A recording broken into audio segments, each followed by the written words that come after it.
2024 लोकसभा चुनाव में 400 पार का नारा लेकर चल रही बीजेपी और कास्ट पॉलिटिक्स की नाव पर सवार कांग्रेस में मुख्य मुकाबला हो रहा है। भारत की 140 करोड़ जनता का भाग्य विधाता बनने के लिए न सिर्फ बीजेपी और कांग्रेस बल्कि क्षेत्रीय दल भी कोई कोर कसर नहीं छोड़े हैं। देश की जिन 543 लोकसभा सीटों पर ये सियासत का खेल होने वाला है, आइए जानते हैं उसी सियासी मैदान को रिपब्लिक भारत की डी कोड 543 सीरीज में।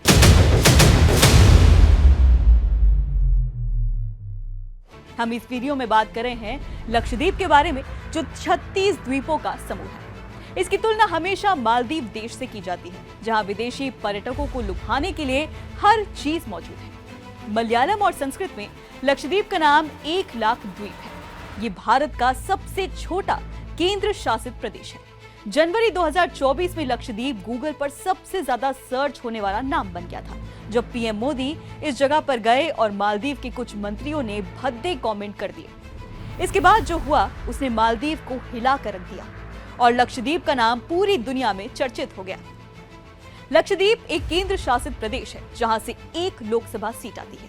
इस सीट पर शुरू से ही कांग्रेस का वर्चस्व रहा है। कांग्रेस से टूटकर शरद पवार की नेशनलिस्ट कांग्रेस पार्टी बनी तो यहाँ एनसीपी का वर्चस्व हो गया। अब देखने वाली बात यह है कि इस बार जब पूरे देश में बीजेपी की लहर है, तो क्या ये सीट पहली बार बीजेपी की झोली में आ सकती है, या फिर बीजेपी को इस सीट को जीतने के लिए अभी और इंतजार करना पड़ेगा। कांग्रेस ने इस सीट पर अपना प्रत्याशी घोषित कर दिया है, जिसका नाम मोहम्मद हमदुल्ला सईद है।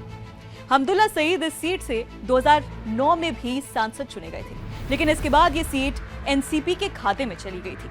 लक्षद्वीप लोकसभा सीट का इतिहास 1957 से शुरू होता है, जब यहां से कांग्रेस के के नल्ला कोया थंगल चुने गए थे। उसके बाद इस सीट पर इतिहास बनता रहा, जब 1967 में पीएम सईद निर्दलीय के रूप में सांसद चुने गए। 1971 में सईद कांग्रेस में शामिल हो गए और फिर 2004 तक लगातार 10 बार कांग्रेस की टिकट पर लोकसभा में पहुंचे। 33 सालों तक लगातार वो सांसद रहे। 2004 में सईद की बादशाहत को जनता दल यूनाइटेड के पीपी कोया ने चुनौती दी और सईद को सिर्फ 71 वोटों से मात दी। 2009 में पासा पलटा और पीपी कोया एनसीपी में शामिल हो गए। ये दाव उल्टा पड़ा और कांग्रेस के मोहम्मद हमदुल्ला सईद ने उन्हें हरा दिया। 2014 में एनसीपी ने अपना कैंडिडेट बदला और मोहम्मद फैजल पीपी को टिकट दे दिया।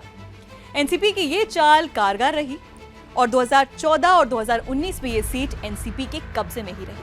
अब यदि इस लोकसभा सीट के आंकड़ों के बारे में बात करें तो इलेक्शन कमीशन की वेबसाइट के अनुसार 2019 के लोकसभा चुनावों में यहां 55,179 वोटर्स थे।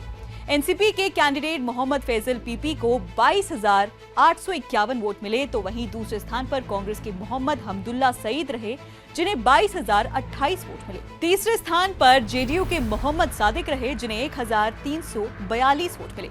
बीजेपी यहां पर अंतिम स्थान पर रही, जहां अब्दुल खदर हाजी को मात्र 125 वोट मिले।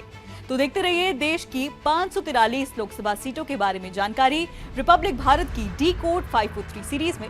इस टॉपिक पर आपकी क्या राय है, हमें नीचे कमेंट सेक्शन में जरूर बताइए और बाकी खबरें जानने के लिए भी देखते रहिए आर भारत।